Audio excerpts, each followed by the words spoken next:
सबका यहाँ बहुत बहुत स्वागत। इतने दूर दूर से आप हमारी बात सुनने आए, इसके लिए आप सबको दिल से धन्यवाद और जोहार।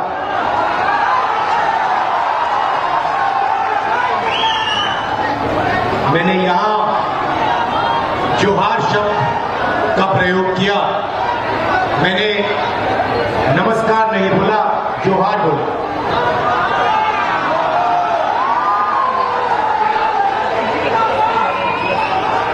क्यों? क्योंकि ये आदिवासियों का शब्द है, इसमें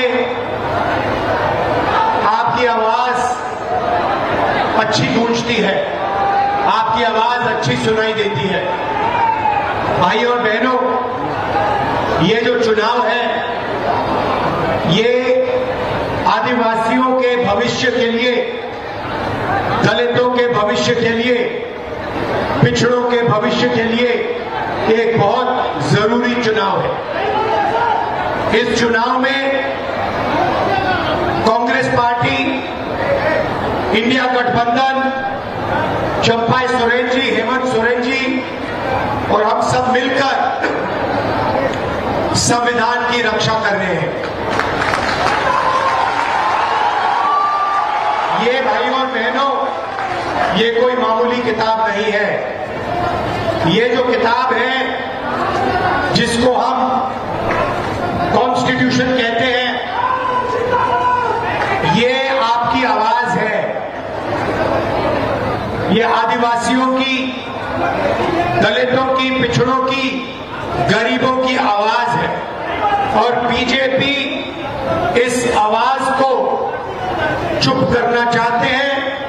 इस कॉन्स्टिट्यूशन को, इस संविधान को फाड़ कर फेंकना चाहते हैं। जो भी आदिवासियों को मिला है आज तक हिंदुस्तान में, जो भी आपको मिला है वो इस किताब ने आपको दिया है।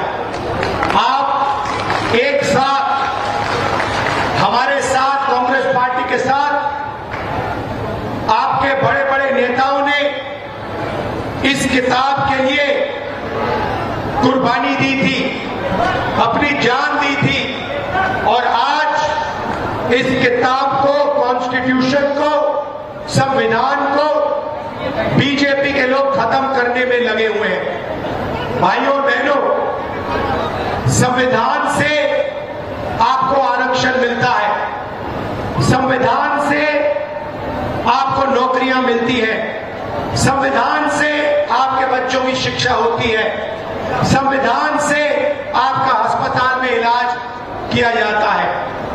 अगर ये मिट जाएगा तो आदिवासी कहीं के नहीं रहेंगे, दलित और पिछड़ा वर्ग कहीं का नहीं रहेगा। सारा का सारा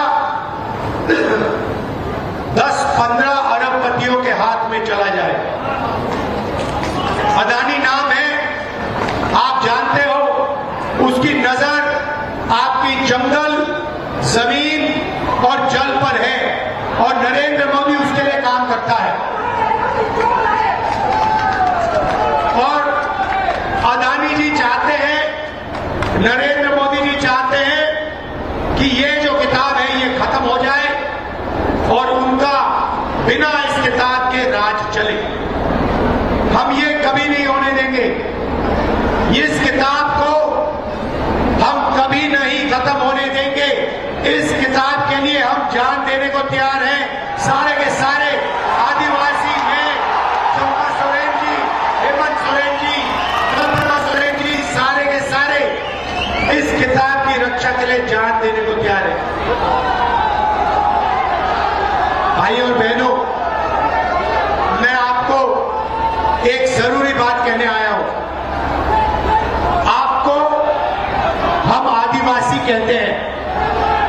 आदिवासी शब्द का मतलब वो लोग जो इस जमीन के पहले मालिक हैं।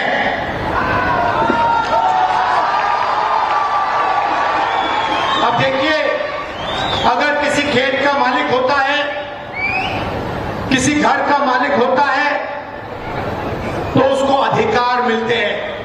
तो जब हम आपको आदिवासी कहते हैं, हम ये भी कह रहे हैं कि जल, जमीन और जंगल ये सबसे पहले आपका था, और क्योंकि ये सबसे पहले आपका था, इसीलिए आपको इस जल पर, जंगल पर, जमीन पर अधिकार मिलने चाहिए।